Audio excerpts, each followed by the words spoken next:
I thought our last family cruise through the Caribbean would be the crowning glory of our golden wedding anniversary, a testament to 50 years of unwavering love and a lifetime of shared dreams.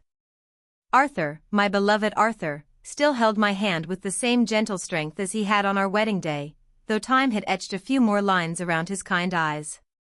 We were on the promenade deck, the warm ocean breeze ruffling my silver hair, the endless sapphire expanse of the sea stretching out before us, promising nothing but tranquility. But that tranquility was a mirage. It was nothing but a cruel, shimmering lie. Because just 3 days ago, my own son, Marcus, the boy we had nurtured and loved, the very flesh and blood of our union, pushed us overboard. He pushed us into that beautiful, deceiving sea, his face a mask of cold, calculated intent, to silence us forever. As the icy water swallowed us whole, and the last vestige of his false smile vanished above the darkening waves, Arthur, clinging to a broken piece of deck railing, whispered with his last breath, "Evie, don't move. Play dead. Or he'll finish what he started." And that's when I knew. This wasn't just an attempt on our lives, it was the chilling, terrifying end of a 40-year lie that was moments from being exposed. It was the beginning of our desperate fight for survival against our own child. Our life before this monstrous revelation had been, to all appearances, idyllic. Our little suburban home in Willow Creek was a haven, filled with the scent of my freshly baked apple pies and the gentle hum of Arthur's workshop. He, a retired financial consultant, meticulously managed our modest savings, while I, Evelyn Evie Whitman, cherished my years as an elementary school teacher. We had built a world centered around simple joys, Sunday picnics, evening strolls, and the quiet pride we felt for our only son, Marcus. Marcus. Even now, his name tastes like ash in my mouth. He was always special, our bright, ambitious boy. From his early days, he showed a keen intellect, a drive that we, perhaps naively, mistook for admirable ambition. We cheered him on when he started his own business, a seemingly prosperous import-export company, and beamed with pride when he married Catherine, a stunning woman with an elegant demeanor and a sharp wit. They had given us 2 wonderful grandchildren, and our family, as I saw it, was complete, a picture of American success and happiness. This cruise, the Golden Odyssey through the sun-drenched Caribbean, was Marcus and Catherine's extravagant gift for our 50th wedding anniversary. "Mom, Dad," Marcus had said, his smile wide and charming, "you've given us everything. This is just a small token of our appreciation for 50 incredible years." Catherine had nodded, her perfectly manicured hand resting gently on my arm. "You deserve the best, Evie." A chance to truly relax. The first few days on the ship had been pure bliss. The endless blue sky merged seamlessly with the sea, the salty air invigorated my lungs, and the rhythmic sway of the ship lulled me into a sense of utter peace. Arthur and I spent hours on the deck, talking about old times, laughing about shared memories, and simply enjoying each other's quiet company. We dined in elegant restaurants, watched glittering cabaret shows, and danced on moonlit decks, recapturing a youth we thought long gone. Yet, even amidst the splendor, a faint dissonance began to prick at the edges of my contentment. It was subtle at first, easily dismissed. Marcus, usually so gregarious, seemed preoccupied. I'd catch him in hushed, intense phone conversations on the upper decks, his brow furrowed, his voice low. Catherine, typically so poised, would frequently disappear, only to reappear with a strained smile, her eyes darting nervously. They often held private discussions, their voices hushed, and when Arthur or I would approach, they would abruptly fall silent, exchanging quick, unreadable glances. "They're just busy with their business," Arthur had reasoned, squeezing my hand reassuringly. "Marcus always takes his work seriously. Probably just dealing with some last-minute details." I wanted to believe him. I needed to believe him. But a tiny, unsettling knot had begun to form in the pit of my stomach, a premonition of something dark lurking beneath the glittering surface of our golden celebration.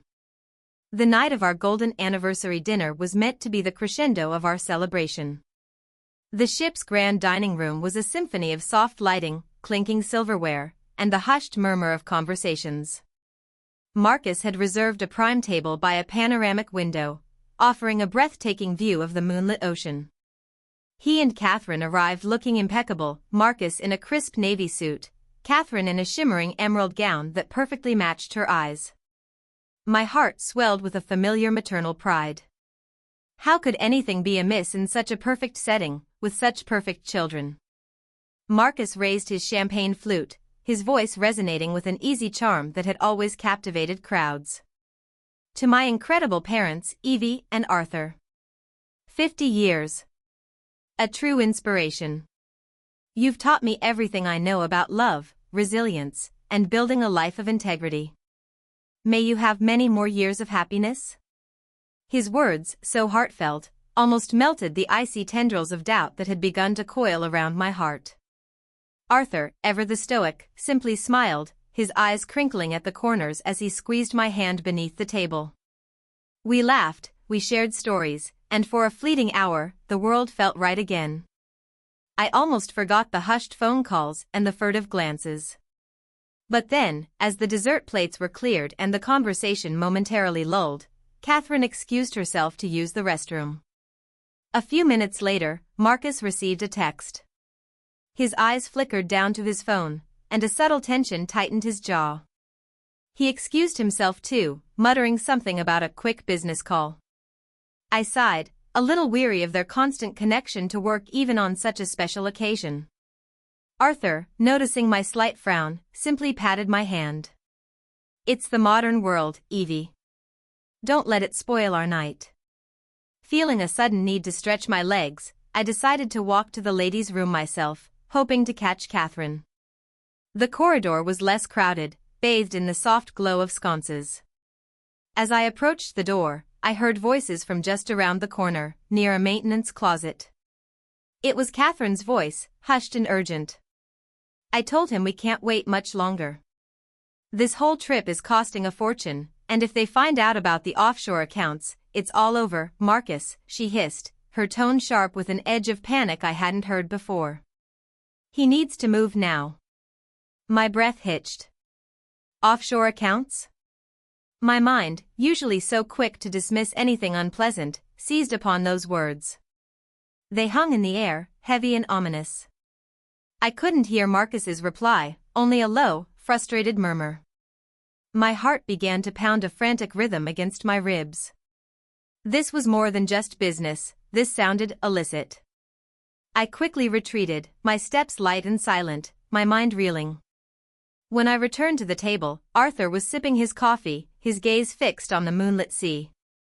Marcus and Catherine reappeared a few moments later, their smiles back in place, but to my now alerted senses, they seemed brittle, almost forced.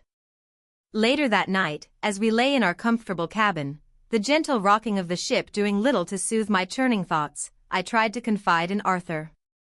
Arthur, I whispered, turning to face him in the dim light. I heard Catherine talking. Something about offshore accounts, and if they find out, it's all over. It sounded serious. Arthur sighed, pulling me closer. Evie, darling, you're letting your imagination run wild. They run a big business. These things can be complex. Offshore accounts are common in international trade, for tax purposes. It sounds worrying to you because you're not in that world, but I assure you, it's likely nothing nefarious. He stroked my hair, his voice calm and reassuring. Let's not let a little corporate jargon spoil our anniversary. We're here to celebrate, remember? I wanted to believe him. I truly did. Arthur had always been my rock, my voice of reason. If he said it was nothing, then it must be nothing. I tried to push the unease away, to convince myself that my mind was simply playing tricks, that I was just an old woman prone to worrying. But even as I drifted off to sleep, a seed of doubt had been planted. And unknown to me, Arthur, pragmatic and perceptive, hadn't completely dismissed my fears. His old financial consultant's instincts, long dormant, had been subtly reawakened.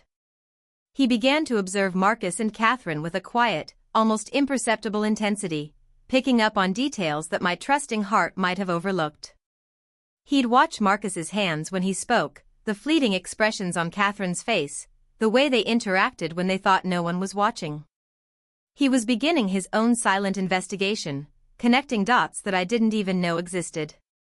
The next morning, a bright, deceptively cheerful Caribbean sun streamed into our cabin, yet it did little to dispel the lingering unease that clung to me. Arthur, however, seemed more alert, a subtle tension in his posture that I recognized from his days of scrutinizing market reports.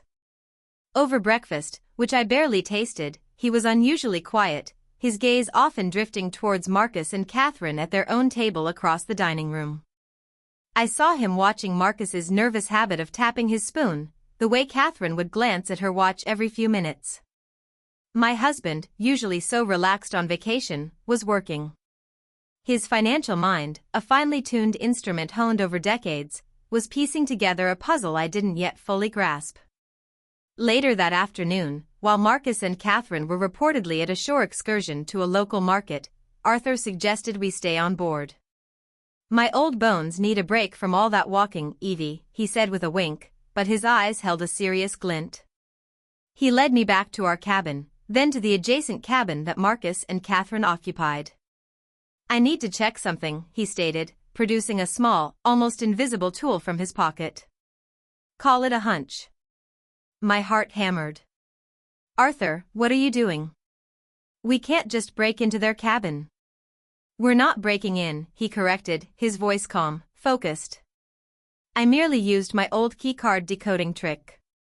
A little something I picked up from a tech conference years ago. They thought I was just an old man interested in retirement accounts." With a soft click, the door opened. The cabin was immaculate, reflecting Catherine's fastidious nature. But Arthur wasn't interested in the neatness. He moved with a methodical precision, his eyes scanning every surface, every drawer. I stood by the door, my hands clasped tightly, a sickening dread growing in my stomach. Then, he found it. Tucked away beneath a pile of Catherine's scarves in a seemingly innocent drawer, was a slim leather portfolio. Arthur's fingers, usually so steady, trembled slightly as he opened it. Inside, nestled amongst what looked like legitimate business contracts, were several thick envelopes. "Evie," he whispered, his voice barely audible, "come here." I stepped forward, my legs heavy, my breath catching in my throat. He pulled out a stack of documents. My eyes immediately fixated on the names at the top of the bank statements, Evelyn and Arthur Whitman. But the account numbers were unfamiliar, the transactions even more so. Large sums of money, hundreds of thousands, being moved to various shell companies, offshore accounts in places like Panama and the Cayman Islands. Some transfers were dated years ago, small amounts at first, then larger, more audacious sums. And the signatures were ours, or rather, horrifyingly convincing forgeries of ours. My vision blurred. This can't be right," I choked out, tears stinging my eyes. "These are our savings, Arthur. Our retirement. Our future." The years of scrimping, the meticulous budgeting, the proud feeling of security we had built, it was all being siphoned away, right under our noses. But the worst was yet to come. Beneath the bank statements, Arthur found legal documents. Loan agreements, property deeds, and worst of all, a copy of our updated will, the one we had signed just months ago back home. This copy, however, had an additional clause, a small, almost hidden addendum, granting Marcus immediate and sole power of attorney over all our assets should we be incapacitated or disappear. It also drastically reduced any allocations to distant relatives or charities we had designated, essentially making Marcus and Catherine the sole immediate beneficiaries of almost everything we owned. "He was robbing us, Evie," Arthur said, his voice laced with a raw pain I had rarely heard. "Not just our money, but our legacy. He used our names, our trust. This isn't just theft, it's identity fraud.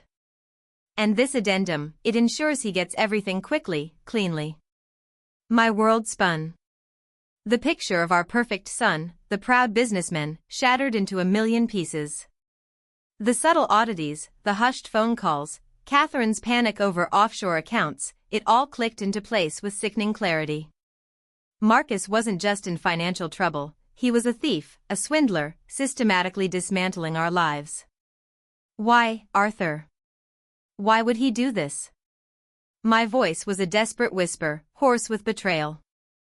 Arthur's gaze was hard, cold, devoid of the usual paternal softness. Because he's always been like this, Evie. We just chose not to see it. He pulled out another document, this one a printout from a financial news website. It detailed the impending bankruptcy of several import-export companies, one of them prominently featuring Marcus's name. His business isn't successful, Evie. It's a house of cards. He's deep in debt, probably to some very unsavory people. He needed our money not just to survive, but to pay them off, to keep himself afloat. The scale of the deception was breathtaking, the betrayal soul-crushing. Our son, our only child, had been systematically bleeding us dry, all while smiling and professing his love. The golden cruise, the anniversary gift, it wasn't a gesture of affection, it was a final, elaborate performance. He needed us here, away from home, away from our lawyers, away from anyone who might inadvertently discover his schemes. He needed us isolated, vulnerable. We have to tell someone, I said, a new, fierce determination hardening my voice through the tears. The captain. The authorities. We have to expose him. Arthur nodded, his jaw set. Yes. We do. But we have to be smart about it, Evie. We have to be careful. He looked around the cabin, then back at the documents. We take these. We secure them. And we go to the ship's captain first thing in the morning. He gently put the papers back into the portfolio, then carefully, painstakingly, hid it within my own small carry-on bag, underneath my personal effects. He won't think to look there. We spent the rest of the evening in a stunned silence, the festive sounds of the cruise ship now a jarring backdrop to our shattered reality. Our golden wedding anniversary, meant to be a celebration of enduring love, had become the grim discovery of a devastating, 40-year lie. The perfect family we had believed in was nothing but a fragile, carefully constructed illusion, built by a monster masquerading as our son. The bitter taste of betrayal was a physical sensation, thick and suffocating. Tomorrow, we would confront him. Tomorrow, the truth would come out. We had no idea that tomorrow would never arrive for us, not in the way we expected. The decision to confront Marcus felt like holding a live wire. We knew it was dangerous, but to remain silent, to let him continue his predatory dance through our lives and the lives of others, was unthinkable. Arthur, ever the strategist, suggested we try to quietly send an email or make a call to his old friend, George Albright, a trusted lawyer, the moment we reached a port with reliable internet. We need to get this information off the ship, Evie, he'd said, his voice grim. If something happens to us, it has to be out there. The rest of that day felt surreal. We sat through dinner, feigning normalcy, exchanging strange smiles with Marcus and Catherine, their faces now appearing utterly grotesque to my eyes. Every word of false affection from Marcus felt like a venomous sting. Every touch from Catherine, a calculated caress. I clutched my carry-on bag, the one containing the damning portfolio, like a lifeline. After dinner, Marcus, with his usual theatrical flair, suggested a walk on the upper deck. One last family moment before we dock in Nassau tomorrow, he offered, his eyes shining with what I now recognized as a chillingly predatory gleam. The stars are magnificent tonight. My heart hammered against my ribs, a trapped bird desperate to escape. Arthur and I exchanged a quick, knowing glance. This wasn't an invitation, it was a summons. He knew. He must have noticed our unease, the way we had avoided his gaze, the quiet intensity of our earlier conversation. He was too cunning, too observant to miss it. This was his move. That sounds lovely, dear, I managed, my voice a little too high, a little too strained. The night air was cool, carrying the scent of salt and distant blossoms from the islands. The ship's upper deck was sparsely populated, most passengers having retired or gathered in the lounges below. The soft glow of the moon cast long shadows, playing tricks on the eye. Marcus walked a few paces ahead, occasionally turning to smile at us. Catherine linked her arm through his, her posture rigid, her eyes scanning the empty deck as if assessing the perfect stage. Arthur squeezed my hand. "My phone," he whispered, "is recording." "It's in my pocket, activated." A sliver of hope, cold and sharp, cut through my fear. Evidence. We reached a secluded section of the deck, overlooking the vast, dark expanse of the ocean. The railing here was lower, offering an unobstructed view, but also a stark, dizzying drop. The rhythmic churn of the ship's engines was the only sound, a relentless heartbeat in the enveloping silence. "Beautiful, isn't it?" Marcus said, turning to face us, his smile no longer quite reaching his eyes. It was a practiced smile, a mask. 50 years, Mom and Dad. Imagine the memories you've made. "Yes, Marcus," Arthur replied, his voice calm, steady, betraying none of the turmoil within. 50 years of memories. And a few revelations, it seems. Marcus's smile faltered, a hairline crack appearing in his facade. Catherine stiffened beside him. "What do you mean, Dad?" Marcus asked, his tone hardening, an edge of steel beneath the feigned innocence. "We know, Marcus," I said, unable to hold back the tremor in my voice. "We know about the bank accounts. The forgeries. The loans. The money you've been stealing from us, bit by bit, for years." The words spilled out, raw and painful, a lifetime of suppressed fears finally given voice. His face contorted, morphing from charming son to something cold and predatory. "Stealing? Mom, Dad, what are you talking about?" "You're confused." Old, perhaps, and confused. His voice was low, menacing. "These are just business arrangements. Investments I was making for you. To grow your wealth." "Don't lie to us, Marcus," Arthur interjected, his voice like flint. "We have the documents. The offshore accounts. The forged signatures. The addendum to our will, giving you immediate control. Your business is bankrupt, isn't it? You're drowning in debt, and you see our savings as your lifeline." Marcus laughed, a short, humorless bark that sent a shiver down my spine. "Lifeline? You think I need your meager savings? I'm a successful man." "This is slander." But his eyes, restless and calculating, betrayed him. He glanced over the side of the ship, then back at us, assessing, measuring. "We were going to contact the authorities, Marcus," I continued, tears finally spilling down my cheeks. "First thing in Nassau. We can't let you hurt anyone else."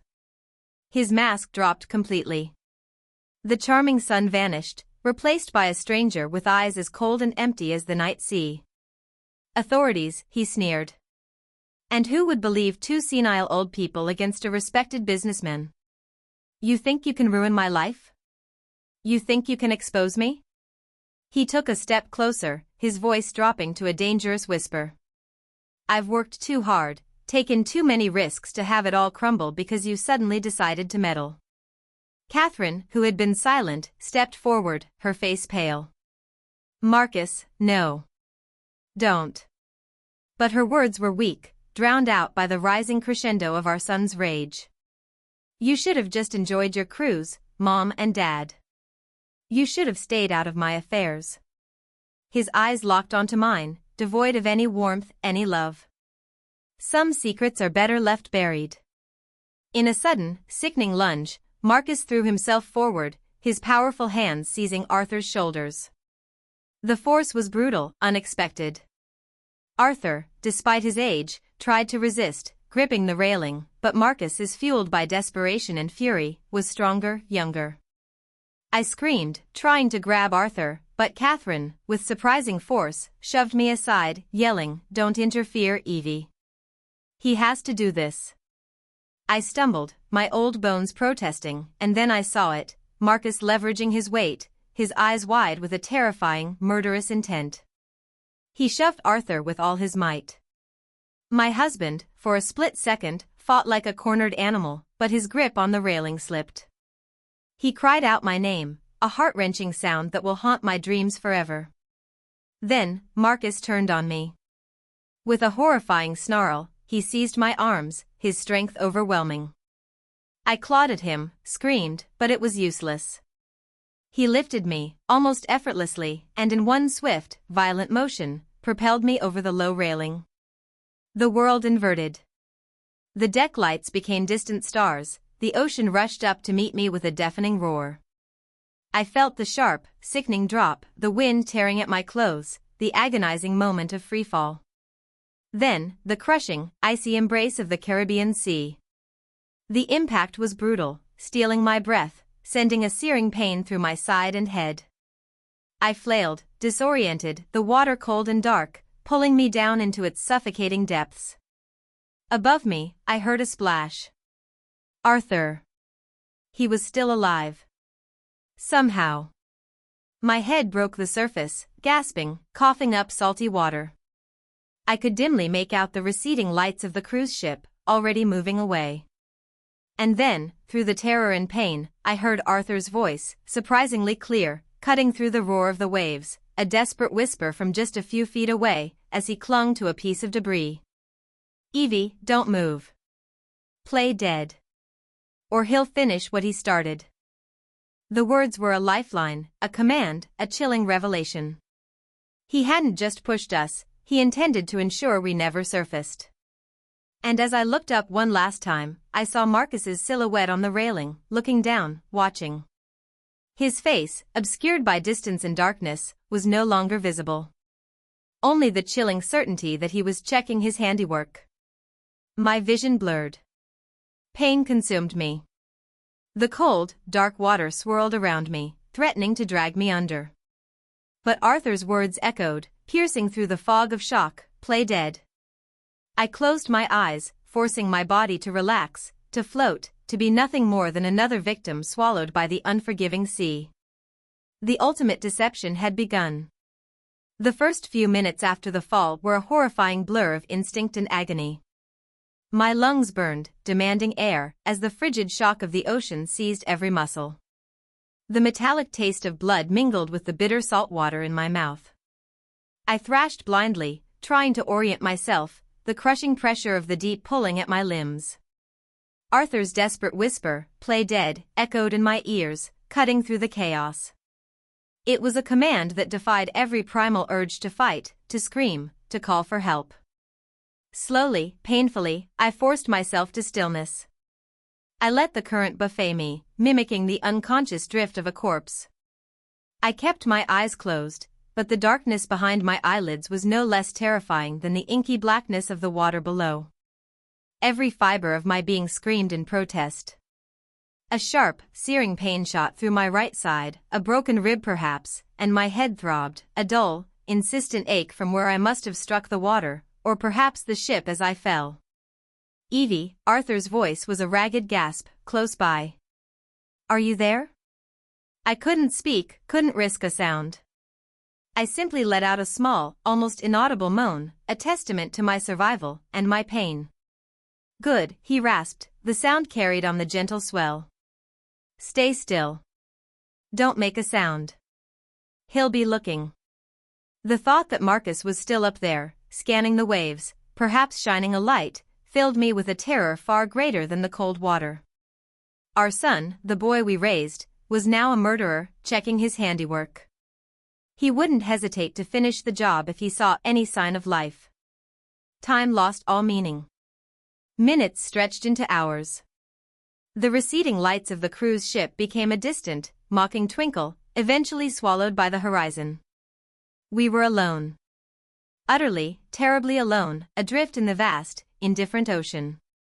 I clung to a piece of debris, a splintered wooden panel, part of the ship's decorative railing, I imagined. My fingers, numb with cold, locked onto it with a desperate grip. Arthur was nearby, also clinging to a larger piece of wreckage. I could hear his labored breathing, the occasional grunt of pain. He was older than me, his body less resilient. Fear for him, a cold, sharp dread, began to supersede my own physical suffering. Are you hurt badly, love? I finally managed to whisper, the words barely escaping my chattering teeth. "Broken arm, I think," he replied, his voice strained. "And a few cracked ribs, perhaps. But nothing fatal. Not yet." His pragmatism, even in this nightmare, was a small comfort, a familiar anchor in the storm of my emotions. "How about you?" "My side. My head. But I'm alive." The simple statement felt like a miracle. The sun eventually began its slow ascent, painting the sky with hues of bruised purple and orange. The light, usually a source of comfort, now felt like an exposure. What if Marcus came back at dawn, to verify our disappearance? What if our bodies, or what he presumed to be our bodies, were spotted by another ship and identified? We had to stay dead. The thirst became an agonizing torment. My mouth was dry, parched, my throat raw from the salt water I had inadvertently swallowed. My stomach growled, a hollow ache that echoed the emptiness inside me. Every wave that crashed over us threatened to pull me from my makeshift raft, to drag me back into the endless blue. I fought it, fought the exhaustion, fought the despair that threatened to consume me. My mind replayed the scene on the deck, a horrifying loop of betrayal. Marcus's face, contorted with rage, his hands pushing. The sheer, cold malice in his eyes. How could I have been so blind? So utterly, hopelessly naive? He wasn't just in debt, he was a monster. The golden anniversary had become a gilded cage, a trap set by our own sun. The thought of his calculated deception, the years he must have spent smiling at us, knowing he was stealing our future, filled me with a cold, righteous fury that, paradoxically, gave me strength. I wouldn't let him win. I wouldn't die out here, a nameless victim of his greed. Hours bled into what felt like days. The sun beat down, relentlessly baking my skin, making the thirst unbearable. Then, as evening approached, the sky turned a dark, angry gray. The wind picked up, whipping the waves into white-capped peaks. A storm was brewing. "Evie," Arthur called out, his voice weak. "We need to hold on. A storm is coming." The next few hours were a brutal, relentless battle against the elements. The waves grew monstrous, tossing our fragile bodies like toys. Rain lashed down, blinding us, though it did nothing to quench our thirst. I felt myself losing consciousness, slipping into a hypothermic haze. Arthur's voice, fading in and out amidst the roar of the wind and waves, was the only thing tethering me to reality. "Remember why we're doing this, Evie. For justice. For us. Don't give up." Just when I thought I couldn't endure another second, when the cold had penetrated to my very bones and the pain was a dull, constant throb, a faint light appeared on the horizon. It was a ship. A large cargo vessel, its lights bobbing in the distance. Hope, a tiny, fragile spark, ignited in my chest. But then, Arthur's voice, sharper now, despite his exhaustion. "Stay down, Evie.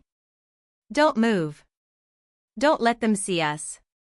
He was right. If we were rescued by a large ship, taken back to civilization, the news of our survival would quickly reach Marcus. He would know. And he would come for us. We had to remain dead, invisible, until we had a plan, until we could gather our strength and our evidence. The ship passed by, a fleeting phantom in the storm, its monstrous silhouette disappearing back into the blackness. Despair threatened to engulf me, but then I felt Arthur's hand, numb and cold, find mine, a silent pact in the heart of the storm. We were still alive. And we were still fighting. The storm eventually broke, leaving behind a sky so clear it seemed to mock the recent chaos. The sea, though still swollen, had calmed, its surface now a vast, undulating mirror reflecting the brilliant sunrise. But the beauty was lost on me. Every muscle screamed in agony, every bone ached. My lips were cracked and bleeding, my throat raw with thirst. I drifted in and out of consciousness, tethered to the splintered wood, my mind a hazy fog of pain and fleeting images of Marcus's monstrous face. Arthur's presence was my only anchor. He was weaker now, his breathing shallow, but his grip on my hand, though feeble, was still there. "Stay with me, Evie," he'd rasp occasionally, his voice barely a breath. "Just a little longer. Just a little longer." Those words became my mantra. I didn't know how much longer we could endure. The sun began its slow, merciless climb, turning the surface of the ocean into a blinding, shimmering expanse. Despair was a heavy cloak, threatening to pull me under for good. I saw faces in the waves, my mother, my father, even Richard, Arthur's long-deceased brother. Were they coming to take me? Then, a new sound. Not the roar of the wind, not the endless lapping of waves. A distant, rhythmic thrumming. I forced my eyes open, squinting against the harsh light. A small, wooden boat. A fishing vessel, low in the water, its engine a faint drone. It was still far away, but it was coming closer. "Arthur," I croaked, my voice a dry, scratchy sound. "A boat." He stirred, his eyes fluttering open. He saw it too. His gaze met mine, a flicker of raw, unadulterated hope, quickly followed by the return of that grim determination. "Remember," he whispered, his voice barely audible. "Play dead." We lay still, suspended between life and death, as the boat approached. I could hear voices now, the distinct murmur of human conversation. The vessel was a small, brightly painted craft, clearly designed for local fishing. 3 figures were on board, a man, a woman, and a young boy. Their faces, tanned and weathered by the sun, slowly came into focus. The man, his face a web of smile lines, pointed. "Mira, Ali. Dos personas." His voice was sharp with alarm. They sped towards us, their expressions shifting from surprise to concern. As they drew alongside, the woman gasped. "Madre de Dios.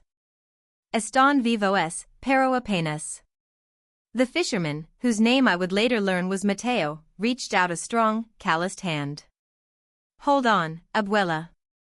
We will help you." He and his wife, Maria, carefully, gently, hauled us aboard. The solid deck beneath me felt like the most luxurious bed I had ever known, even as every movement sent fresh waves of pain through my body. The young boy, no older than 10, brought us fresh water in a battered canteen. It was cool, sweet, and pure, the most divine thing I had ever tasted. I drank until my throat burned, then drank some more. "Muchas gracias," Arthur murmured, his voice hoarse, but a look of profound gratitude in his eyes. "You saved us." They spoke to us in a mix of broken English and rapid Spanish, concern etched on their faces. We were alive. Miraculously, impossibly alive. Mateo explained that they were from a small, remote island, barely more than a village, far off the main shipping lanes. The nearest proper hospital was days away by ferry, but there was a small clinic on their island.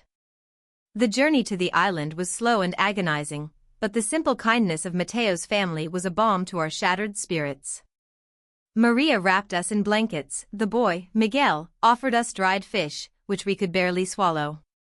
They asked no probing questions, simply accepting our mumbled story of being caught in a sudden storm and swept overboard from a small rental boat. We knew we couldn't tell them the full truth, not yet. Our safety depended on it. Upon arrival, we were immediately taken to the island's tiny clinic. It was little more than a single room with a few rickety beds and basic supplies, but to us, it was salvation. A young, earnest doctor, Dr. Ben Carter, examined us. He was American, clearly on some kind of medical mission, and his competent hands were a welcome sight. "Fractured ribs, Mrs. Whitman, and a nasty concussion," he said gently, carefully bandaging my side. "And Mr. Whitman, a broken arm and likely more cracked ribs. You both have severe hypothermia and dehydration. It's a miracle you're alive." He gave us pain medication, antibiotics, and intravenous fluids. As the initial shock and pain began to recede, a new kind of dread set in. We were safe, for now, but how long could we maintain the charade? And what about Marcus? While Dr. Carter worked, he asked questions about our accident. We stuck to our rehearsed story, vague and slightly confused, attributing our injuries to the storm and the impact of the water. But I saw a flicker of something in his eyes, a subtle furrow of his brow. He was too observant. Too smart. He noticed our evasiveness, the way we glanced at each other, the gaps in our story. "You're both remarkably lucid for what you've been through," he commented, his gaze lingering on Arthur. "And you seem very wary." We simply offered tired smiles, playing the part of traumatized elderly survivors. He didn't press. Not then. A few days later, once we were stable enough to take solid food, Dr. Carter brought a small, crackling radio. "Good news," he announced, trying to sound upbeat. "The Coast Guard has confirmed your cruise ship reported 2 passengers missing and presumed drowned 2 nights ago. A Mr. and Mrs. Whitman. They've suspended the search. Your family has been notified." My heart plummeted, even though I knew this was precisely what we needed. Marcus had succeeded. In the eyes of the world, we were dead. He had mourned us, perhaps, put on a grand show of grief. And now he was free. Free to claim our inheritance, free to continue his nefarious schemes, free from the 2 people who knew his darkest secret. Dr. Carter looked at us, his eyes piercing. "Your son, a Mr. Marcus Whitman, was quoted in a short news report, expressing his profound sorrow. He said it was a tragic accident during your anniversary cruise." Arthur and I exchanged a long, silent look. My husband's eyes, though filled with unspeakable pain, also held a steely resolve. "He's mourning, is he?" Arthur finally managed, his voice devoid of emotion. "How very convenient for him." The young doctor's gaze sharpened. He said nothing, but I saw the understanding dawn in his eyes. He had heard the news report, heard the son's grief, and now he saw the raw, unspeakable truth in our faces. The pieces were starting to connect for him. We were alive, but our world had to believe we were dead. For our survival, and for justice. This simple clinic, on this forgotten island, had become our temporary sanctuary, our unlikely refuge from the son who wished us erased. The weeks that followed blurred into a painful, slow recovery. The clinic, humble as it was, became our sanctuary. Dr. Carter, true to his discerning nature, never directly confronted us about the inconsistencies in our story, but his quiet observations spoke volumes. He treated our wounds with gentle competence, always bringing us extra rations, a fresh change of clothes donated by the islanders, or a kind word. He was our silent guardian, an unexpected ally in a world that now considered us gone. Physically, we mended. My fractured ribs knitted slowly, the throbbing in my head gradually subsided, and my battered limbs regained some strength. Arthur's broken arm was set, and though he moved stiffly, his mind remained as sharp as ever. But the psychological scars ran deeper than any physical injury. Every night, the image of Marcus's enraged face, the cold glint in his eyes as he pushed me, replayed in my nightmares. I would wake in a cold sweat, clutching Arthur's hand, the quiet lapping of the waves outside our small room a constant reminder of the ocean that had almost claimed us. "We can't just stay here, Arthur," I whispered one evening, the island breeze carrying the scent of exotic flowers through the open window. "What's the plan? How do we stop him?"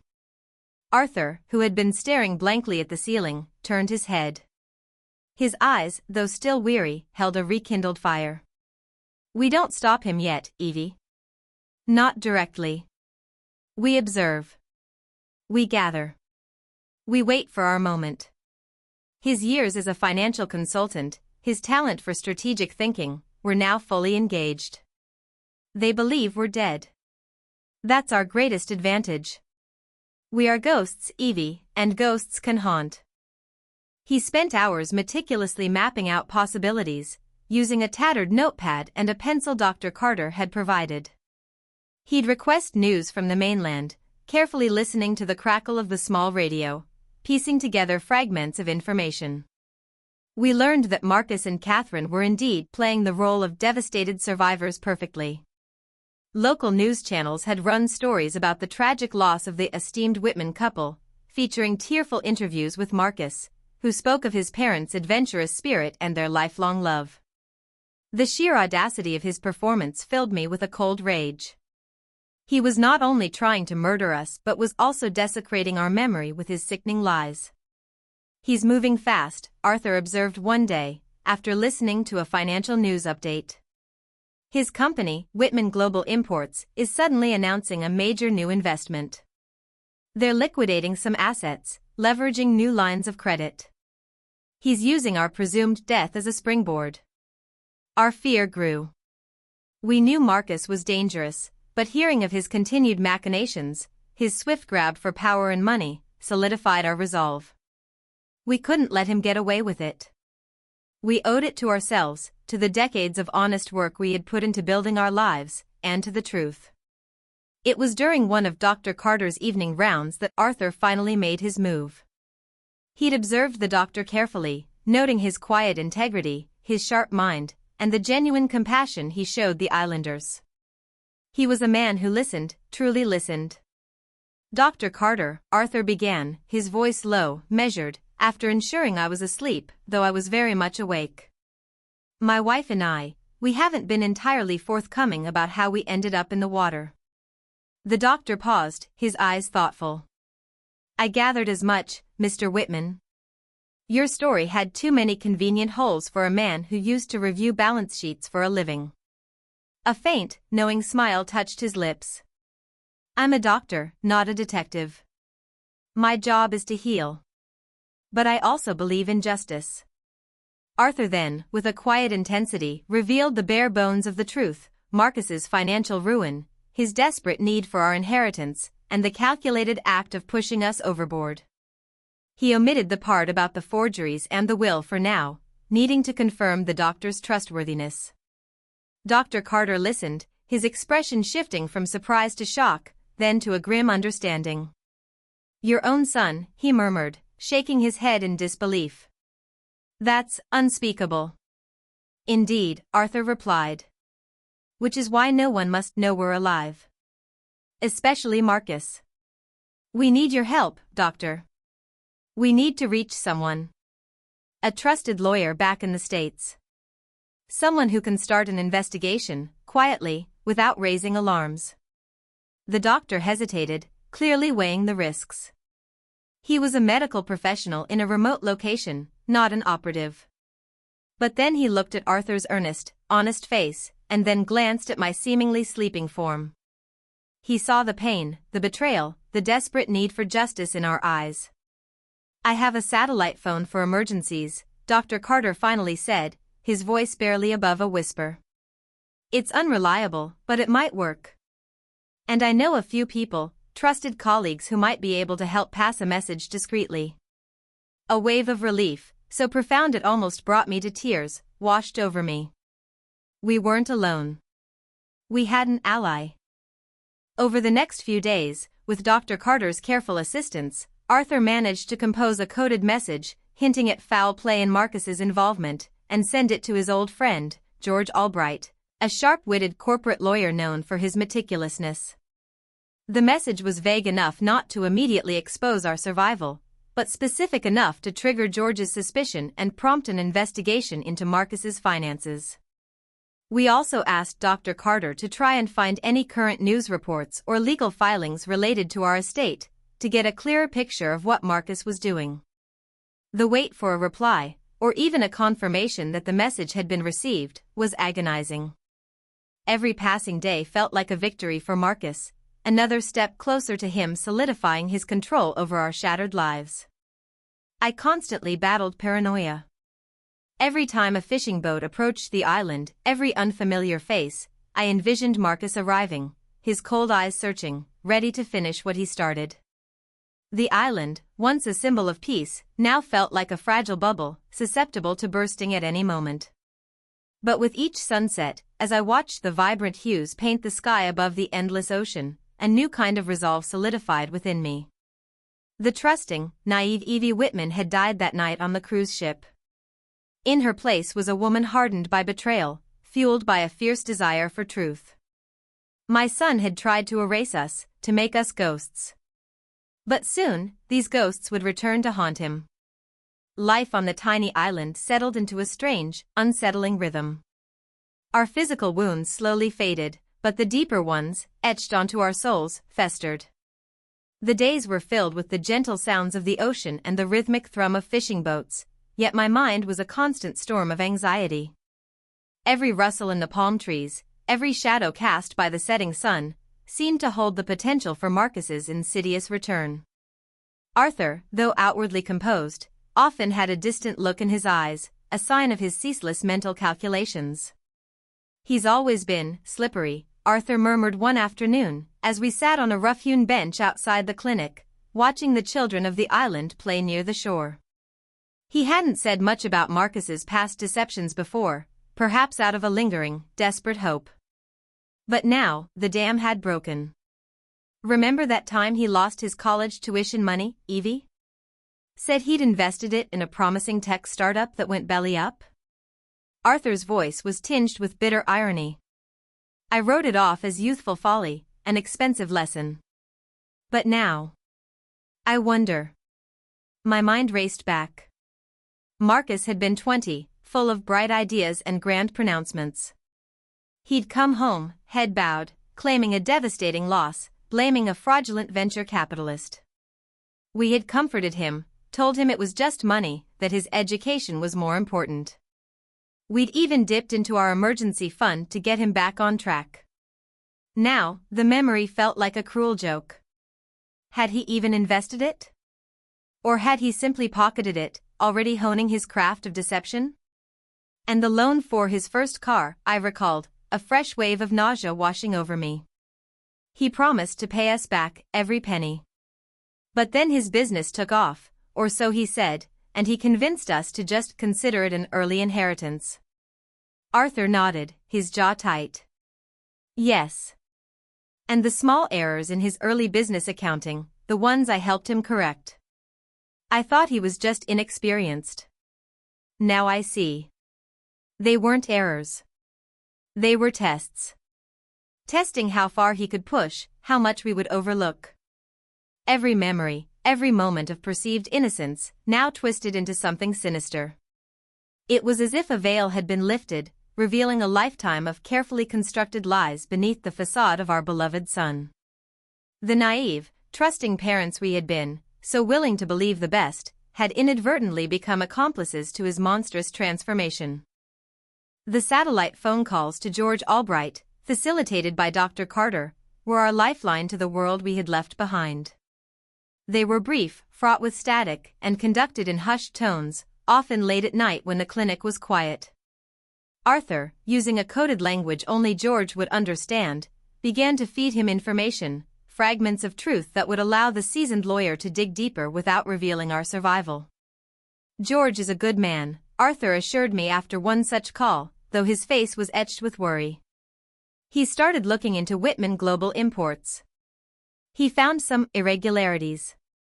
Not just financial, Evie. There are whisperings of ties to some less than reputable associates. The news sent a fresh chill down my spine. Marcus wasn't just a thief, he was diving into dangerous waters. The thought of him entangled with criminals, possibly violent ones, added another layer of urgency to our predicament. We weren't just protecting our legacy, we were fighting to bring down a man who could potentially hurt many others. "He's also confirmed the addendum to our will," Arthur continued, his voice grim. "It was filed just weeks before the cruise. And he's already attempting to access some of our more liquid assets. Claiming he needs funds to manage the funeral arrangements and legal formalities." The audacity was breathtaking. He had tried to kill us, and before our bodies were even cold, or, in his mind, lost forever, he was already cashing in. It solidified my resolve. Any lingering flicker of maternal affection, any desire to shield him from consequences, was extinguished. He wasn't a lost boy who'd made a mistake, he was a calculated criminal. The paranoia, however, was constant. Every time a supply boat arrived from the mainland, every time an unfamiliar face appeared in the village, I would retreat into the shadows of the clinic, my heart pounding. What if Marcus had sent someone? What if he suspected? The idea that he might send a hitman to finish the job, to ensure his parents remained truly dead, was a constant, terrifying companion. Arthur shared my fears, always scanning the horizon, always alert. We were ghosts, yes, but ghosts haunted by the very living presence we sought to bring down. Dr. Carter, sensing our heightened anxiety, did his best to reassure us, providing updates on local boat traffic and making discreet inquiries. He understood the precariousness of our situation. He was, in his quiet way, risking his own career, perhaps even his safety, by aiding us. We owed him a debt we could never repay. Through George, we also learned the terrifying scale of Marcus's desperation. He wasn't just facing bankruptcy, he owed enormous sums to loan sharks, to shadowy figures rumored to be involved in drug trafficking and arms dealing. Our entire estate, our hard-earned savings, our very home, was his last hope. If he failed to get it, the consequences for him would be swift and brutal. This wasn't merely about greed anymore, it was about his own survival, and he clearly valued his survival more than ours. The realization was stark and chilling. We weren't just inconvenient obstacles to Marcus. We were the solution to his death sentence. Our continued existence, and the truth we held, was a threat he simply could not afford. We had to remain hidden, to build our case brick by painful brick, until we could strike with overwhelming force. We would not give him a second chance to finish what he started. Months crawled by on the island, each day a slow, agonizing step towards a future we couldn't quite envision. Our bodies, though healed, still carried the phantom pains of the fall and the relentless ocean. But it was the quiet despair, the gnawing grief for the son we had lost, that truly haunted me. I often sat by the shore, watching the endless waves, wondering if I would ever feel whole again. "We can't stay here forever, Evie," Arthur stated one morning, breaking the comfortable silence that had grown between us. He held a crumpled, weeks-old newspaper that Dr. Carter had managed to procure. The headline spoke of Marcus's latest business venture, a massive real estate development deal, lauded as a testament to his resilience after the tragic loss of his parents. His face, smiling from the page, seemed to mock us. "I know," I replied, my voice flat. The idea of returning, of confronting him, filled me with a sickening blend of dread and fierce resolve. It meant publicly acknowledging that our son was a monster. It meant tearing apart whatever was left of our family, our name. It meant choosing justice over the illusion of peace. "George has made significant progress," Arthur continued, referring to our lawyer friend. "He's uncovered enough to raise serious red flags. The police are now involved, albeit discreetly. But he says for the full weight of the law to come down, for Marcus to truly face justice for everything, we need to make an appearance." Appear? The word felt alien, foreign on my tongue. "Like ghosts?" Arthur's gaze was steady. "Exactly like ghosts, Evie. We need to rise from the dead. And we need to do it at a moment and place where it will have maximum impact, and where Marcus is at his most vulnerable." He spent days, then weeks, meticulously planning our return. Every detail was considered: where to land, how to travel, who to contact first, how to ensure our safety. He was a general preparing for battle, and I, his loyal, terrified soldier. The psychological toll was immense. How do you prepare to betray your own child? How do you mentally steel yourself to send the boy you once cradled in your arms to prison for the rest of his life? There were nights I wept silently into my pillow, mourning the Marcus who never truly existed, the son I had loved so blindly. My heart ached with the profound sense of loss, not of his life, but of his innocence, his humanity. But then I would remember Arthur's whisper in the water, the cold calculation in Marcus's eyes as he pushed me, and the faces of countless others Marcus had undoubtedly swindled. The fleeting compassion would harden into cold, righteous anger. This was not just for us. It was for justice. Through Dr. Carter's clandestine efforts, we eventually made direct contact with George Albright via a secure line. Hearing George's familiar, booming voice, tinged with shock and relief, was like a glimpse of home. He confirmed everything. Marcus had indeed been systematically looting our accounts, forging documents, and was now deeply entangled with dangerous individuals, his business a front for illicit activities. George also informed us that he had approached the authorities, presenting his findings to a seasoned detective, Frank Reynolds. "Detective Reynolds is a good man, Evie," George assured me during one of our calls, his voice crackling with static. "He's a cynic, as all good detectives are, but the evidence Arthur helped me unearth is too compelling to ignore. He's discreetly opened an investigation into Whitman Global Imports, focusing on the financial irregularities. He's skeptical about your resurrection, of course, but he's open to being convinced." The idea of convincing a police detective that we had been pushed off a cruise ship by our son and then survived for months, playing dead, felt utterly preposterous. But we had no choice. This was our path to reclaiming our lives, and to ensuring Marcus paid for his crimes. Meanwhile, Marcus, completely unaware that his parents were very much alive and plotting his downfall, was basking in his perceived triumph. News reports, relayed to us by Dr. Carter, painted a picture of him as a grieving, yet resilient, entrepreneur, forging ahead with his ambitious real estate deal. He was a master manipulator, holding charity galas in our memory, offering heartfelt condolences to grieving friends, all while consolidating his ill-gotten gains. He even tried to sell our beloved family home, claiming it held too many painful memories, though Arthur quickly put a stop to that through George, citing obscure legal clauses we'd put in place years ago. The anger simmered within me, fueling my resolve. Arthur and I meticulously planned our re-entry. We decided it had to be a public event, a shock that would strip Marcus of his carefully constructed facade. A moment where his carefully curated image would shatter, beyond repair. George informed us of an upcoming charity gala, hosted by Marcus himself, to officially launch his new development and, grotesquely, to unveil a memorial plaque in our honor. It was the perfect stage for our return. The closer the date approached, the more palpable the tension became. My heart was a drum in my chest, a constant, insistent beat of fear and anticipation. We spent our last few days on the island in quiet contemplation, saying goodbye to the kind Matteo and Maria, who knew only that we were finally well enough to return home. We couldn't tell them the truth, couldn't burden them with the weight of our terrible secret. Dr. Carter, however, knew.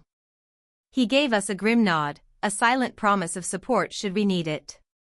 We traveled under false identities, a long, circuitous journey by various small planes and ferries, until we finally landed on American soil, two weary, gray-haired travelers, officially dead, but very much alive and burning with a quiet, furious resolve.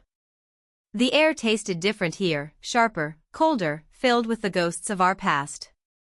We were no longer simply survivors, we were avengers, ready to face the monster we had unknowingly raised. The stage was set.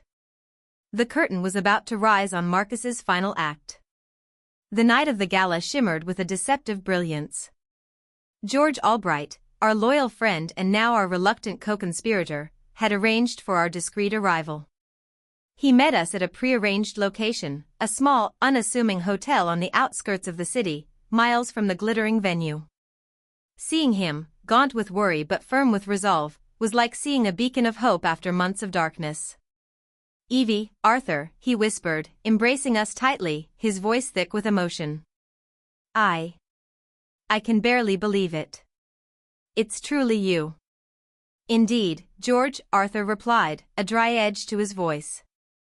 "More resilient than our son gave us credit for." George outlined the plan. Marcus's charity gala, held at the opulent grand ballroom of the city's most prestigious hotel, was in full swing. He was scheduled to give a keynote address, presenting his new development and, in a nauseating display of hypocrisy, unveiling a memorial plaque dedicated to his beloved parents. Detective Reynolds and his team were already positioned within the ballroom, disguised as guests, ready to act on George's signal. "It has to be precise," George explained, his eyes serious. "When Marcus is at his most triumphant, his most boastful. That's when you appear." It will break his composure, expose him for what he is, and give the police the clear signal they need. My heart pounded with a ferocious rhythm against my ribs. My elegant evening gown, purchased by George in a far cry from the simple clothes I'd worn on the island, felt like a costume. My hair was freshly styled, my face made up to conceal the lingering exhaustion and trauma. I looked like Evelyn Whitman, the gracious hostess, the beloved wife, but inside, I was a battlefield. The thought of facing Marcus, of witnessing his grotesque performance, filled me with a primal dread. But the fire of justice, fueled by Arthur's quiet strength, burned brighter. "Are you ready, Evie?" Arthur asked, taking my hand. His eyes, though weary, were filled with an unwavering resolve. He was ready. And with him, I was ready too. The grand ballroom was a dazzling spectacle of chandeliers, polished marble, and a sea of impeccably dressed guests. Waiters glided silently with trays of champagne, and a live orchestra played soft, sophisticated melodies. Marcus is radiant and commanding in a custom-tailored tuxedo, held court at a prominent table, Catherine by his side, resplendent in a deep crimson dress. They looked the epitome of success, the grieving but resilient children. My stomach churned. George led us through a discreet service entrance, ensuring we remained unseen until the perfect moment. We watched from a hidden alcove near the main stage as Marcus approached the podium. A hush fell over the room. The lights dimmed, focusing on him. "Ladies and gentlemen," Marcus began, his voice smooth, resonant, captivating. "Tonight, we celebrate not just a new venture, but also the enduring spirit of generosity and resilience.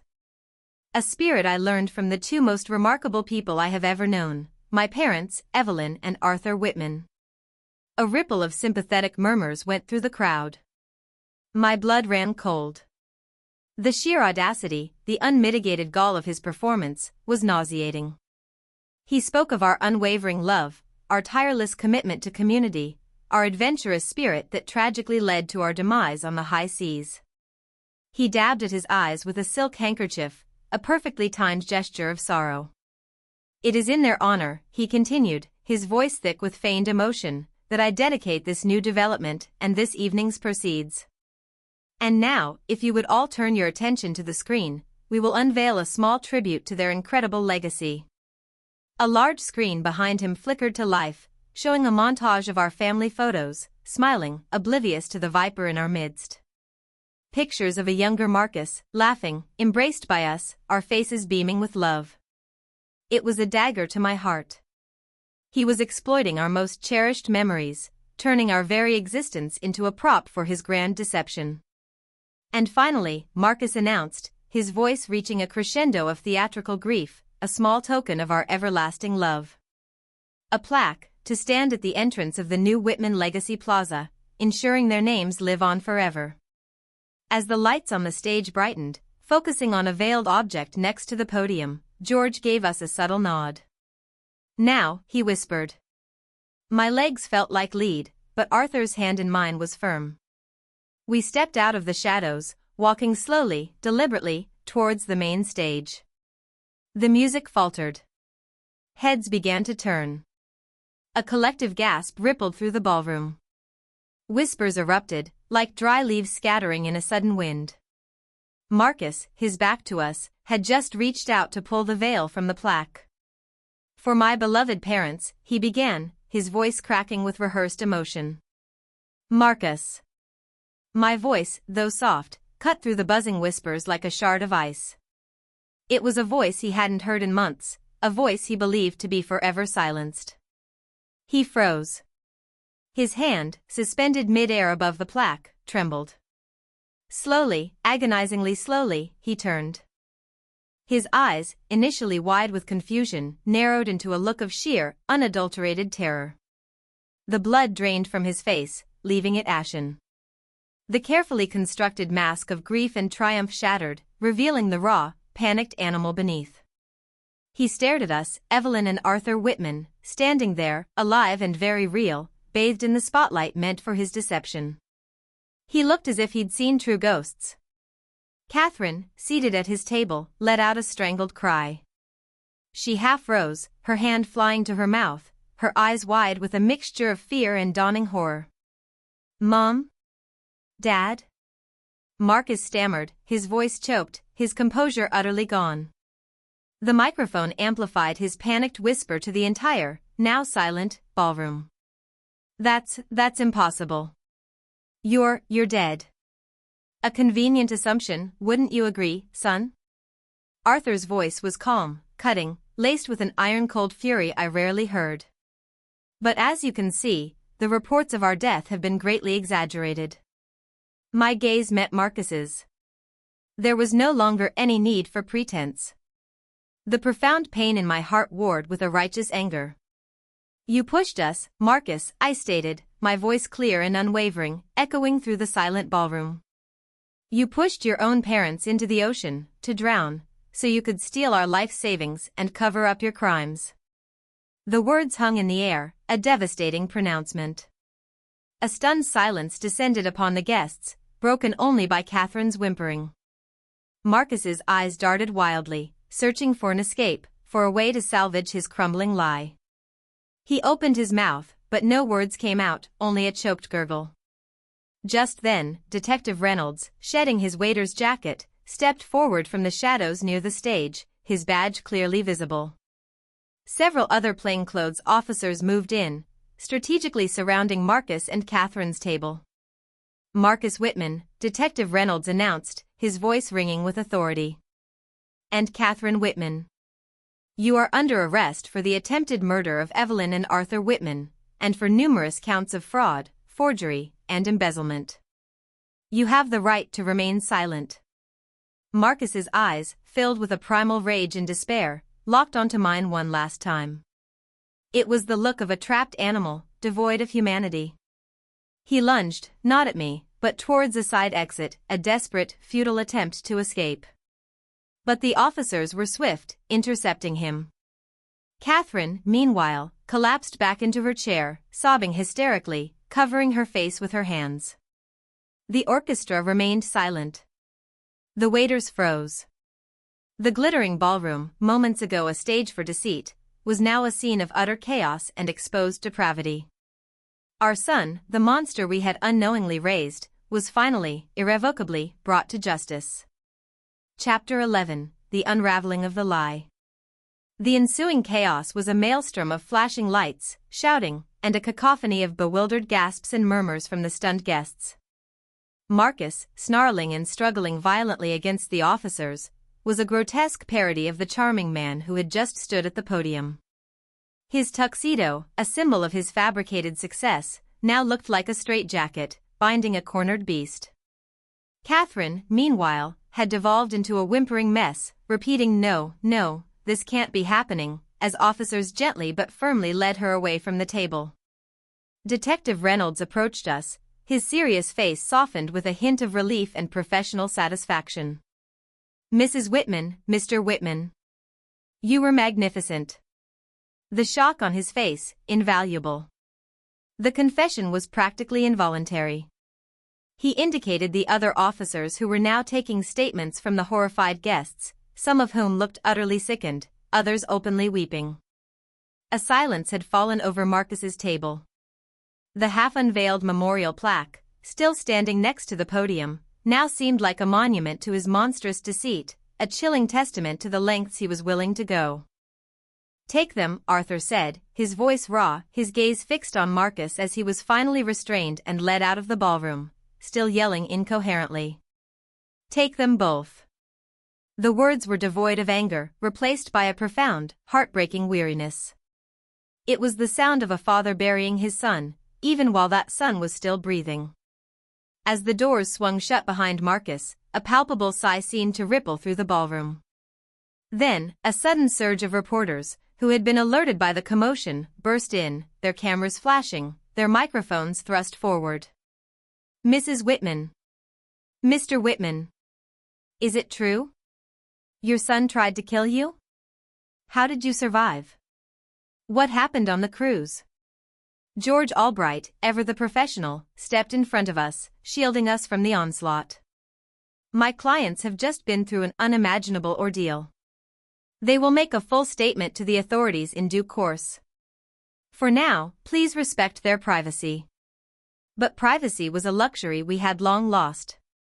Our story, the unbelievable saga of betrayal and miraculous survival, exploded across every news channel and social media platform within hours. The local papers screamed headlines like "Parents Rise from the Grave to Expose Son's Murder Plot" and "Golden Anniversary Turns to Blood Feud."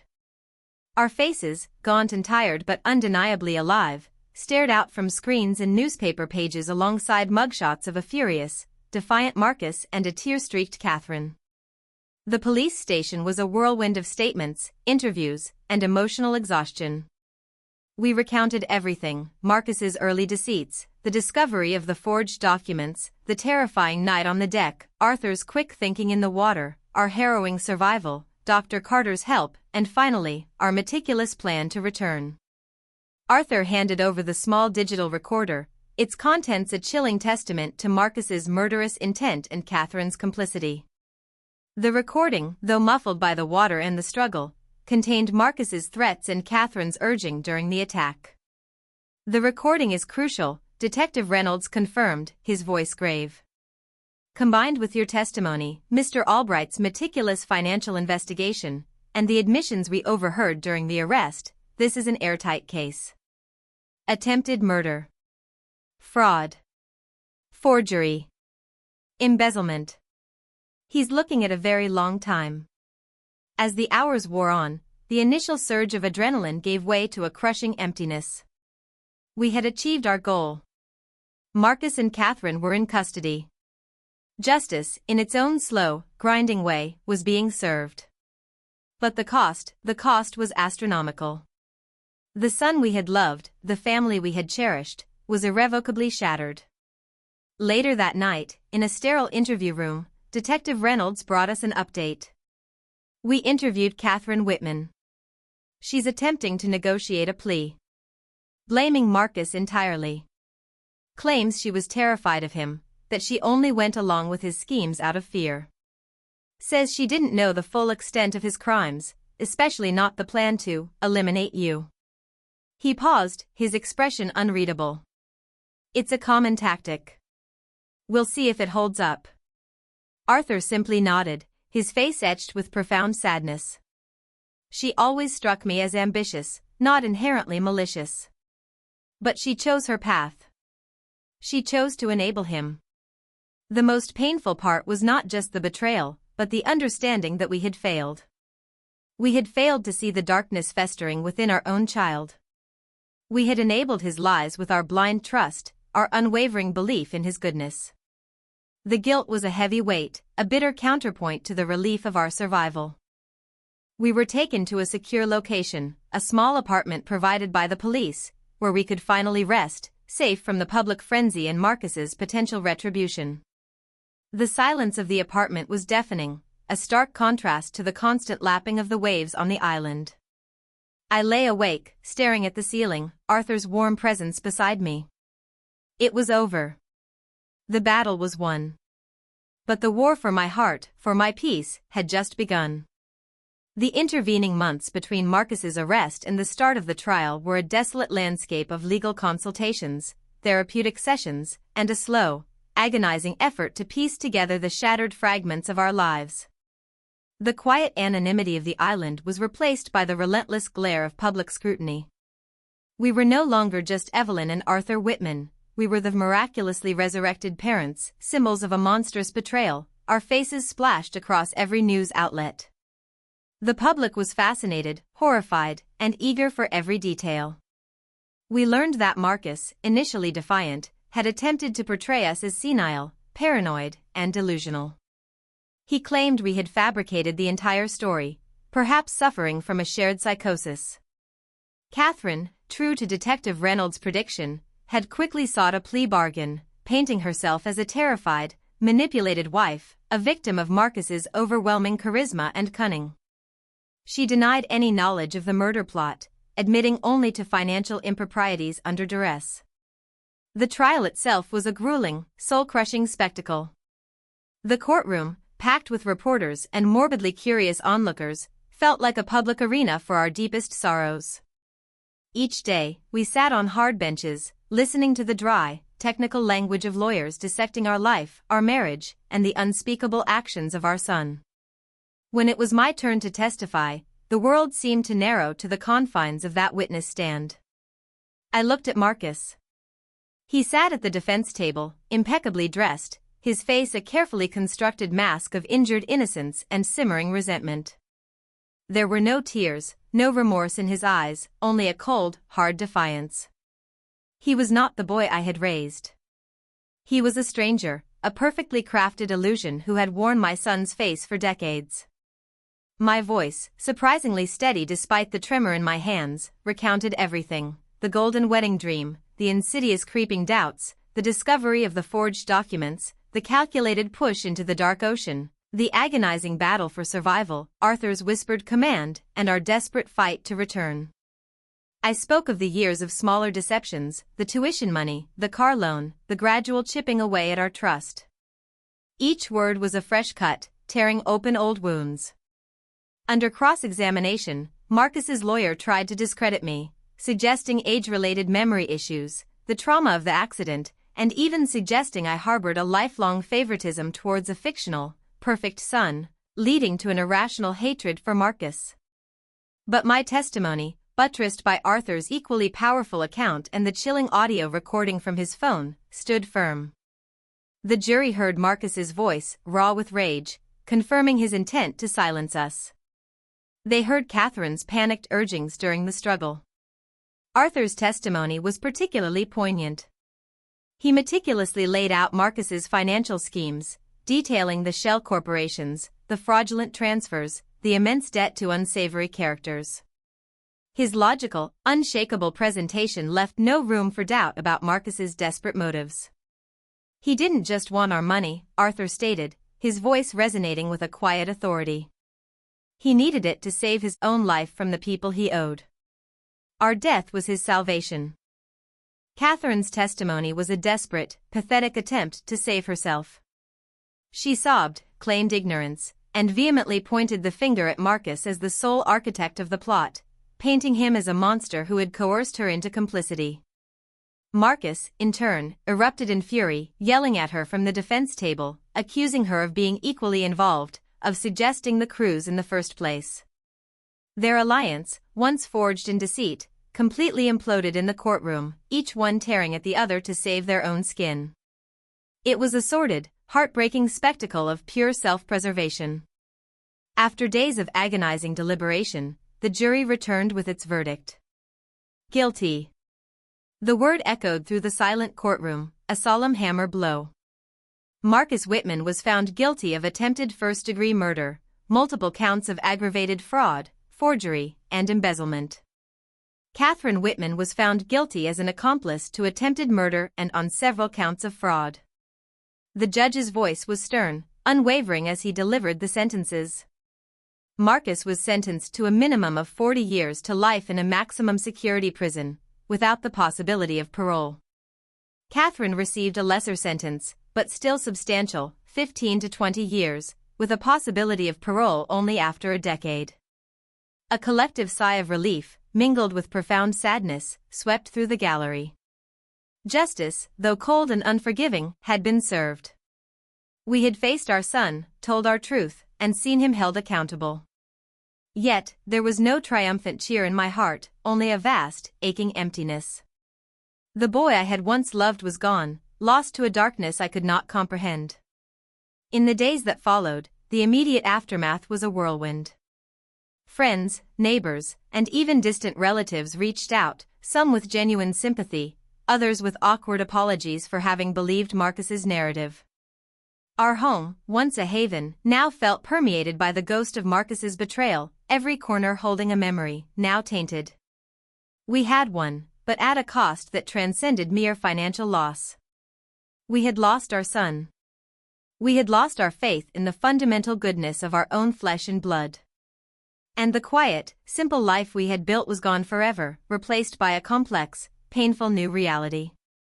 The world moved on, but for Arthur and me, time seemed to unfold differently. We were free, physically and legally, but the weight of Marcus's betrayal cast a long, enduring shadow. Our house, once a sanctuary of cherished memories, now felt strangely hollow, each room echoing with the ghost of a past that was both beautiful and tragically false. The familiar scent of my apple pies no longer brought the same comfort, they tasted of bittersweet remembrance. We spent weeks in a quiet, almost reclusive state. Friends visited, offering words of sympathy and support, but their pity often felt like a fresh wound. How do you explain to someone that your own son tried to kill you? How do you articulate the profound, soul-shattering grief of mourning a child who is still alive, locked away by your own testimony? We found solace primarily in each other, our hands clasped tight across the kitchen table, our silent understanding a bond forged in fire and ice. Arthur, though aged by the ordeal, remained my steady anchor. His pragmatism, his unwavering belief in truth, even when it hurt, pulled me through the darkest days. One afternoon, George Albright visited, bringing not just legal papers but a new kind of challenge. "Evie, Arthur," he began gently, his voice softer than usual. "Social services has removed Marcus and Catherine's children. Little Lily and Ben. They're confused, understandably. Asking for their parents." My heart ached. Our grandchildren.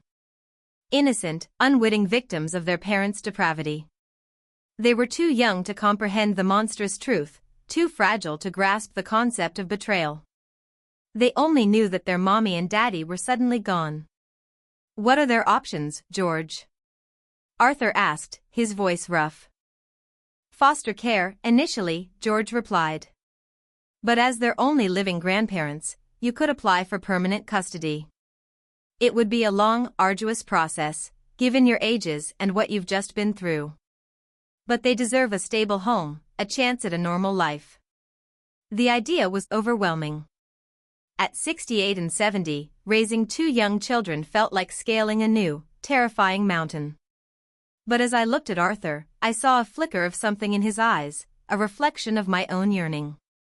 These children, Lily, with her bright, curious eyes, and little Ben, with his infectious giggle, were the last innocent connection to a family that Marcus had destroyed. They were not Marcus's sins, they were our hope. "We'll do it, George," I said, my voice firm, resolute. "We'll take them in. We'll give them a home." Arthur nodded, squeezing my hand. "They need us, Evie. And perhaps we need them too." The process was indeed long and emotionally draining. We faced skeptical social workers, underwent extensive interviews, and revisited the trauma of the past months countless times. But our love for Lily and Ben, and our unwavering commitment to their well-being, shone through. Slowly, gradually, they came to live with us, bringing a burst of chaotic energy, innocent laughter, and a renewed purpose into our quiet, wounded home. Our routine changed dramatically. Mornings were no longer about leisurely coffee, but about cereal and school runs. Evenings, once filled with quiet conversation, now revolved around bedtime stories and homework. The house, once heavy with unspoken grief, slowly began to fill with the sounds of childhood. It was messy, exhausting, and utterly, wonderfully life-affirming. Every night, when I tucked them into bed, I would tell them stories. Not about Marcus, not about the darkness, but about a kind, honest, loving man named Richard. Their uncle, the brother they never knew. I spoke of his laughter, his dreams, his unwavering sense of right and wrong. I wove tales of a brave, strong man who loved his family deeply. It was my way of reclaiming a piece of our lost history, of ensuring that goodness, not deceit, was the foundation of their understanding of family. Arthur would often join me, adding his own quiet memories of his firstborn son, his eyes filled with a mixture of sorrow and gentle pride. I am no longer the naive Evie Whitman who blindly trusted and easily forgave. The woman who looked away from discomfort and clung to illusions of perfection died on that cruise ship. I have been reborn, hardened by the icy embrace of the ocean and the searing pain of betrayal, but also tempered by an unbreakable resolve. I have learned that truth, however bitter, is the only foundation for real peace. Some days, the memories still haunt me. The image of Marcus's face, contorted with rage, the splash of the water, the cold, whispering dread. But then I look at Lily, building a tower of blocks in the living room, or hear Ben's delighted squeal as Arthur chases him around the yard. And I remember why we fought. Why we played dead. Why we came back. Our golden wedding anniversary did not end with a celebratory toast, but with a terrifying plunge into the dark unknown. It irrevocably shattered the family we thought we had. But from the wreckage, something new, something honest, and something deeply resilient has emerged. Arthur and I, two old souls who survived the unimaginable, are building a new future, brick by painful, loving brick, for two innocent children. It's not the life we planned, but it's a life built on truth, love, and an unwavering commitment to never again let a lie define our family. We faced the monster, survived the depths, and found our way back to the light.